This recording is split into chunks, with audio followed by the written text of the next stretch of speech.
বিসমিল্লাহির রহমানির রহিম। মোহাম্মদ কিচেন থেকে আসসালামু আলাইকুম। নেহারি তৈরি করব তা শেয়ার করতেছি আপনাদের সাথে। খুবই সহজভাবে করে দেখাচ্ছি।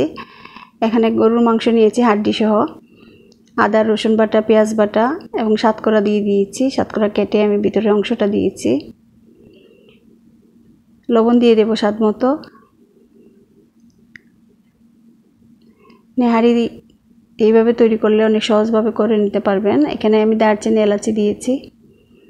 হলুদের পাউডার দিয়ে দেব। শুধু টিপসগুলো ফলো করলেই হবে, নেহারি অনেক ভালো রান্না করা যাবে। একটু পানি দিয়ে আমি এখন সিদ্ধ করতে বসিয়ে দেব 2 ঘন্টার মতো। 2 ঘন্টা পর মাংসটা সিদ্ধ হয়ে এসেছে। চাইলে আপনারা 15 মিনিট আরও জালে বসিয়ে রাখতে পারবেন। একটা প্যানের মধ্যে তেল গরম করে নিয়েছি। রসুন বাটা জয়িত্রী, অল্প জয়িত্রী আমি দিয়েছি। ভালোভাবে ভুনে নেব রসুন এবং জয়িত্রীকে। একটু জিরা পাউডার দিয়ে দিলাম।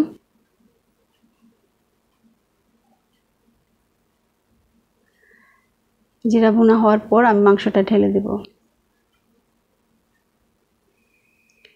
খুব সহজে করা যায়, আমি দেখিয়ে দিলাম।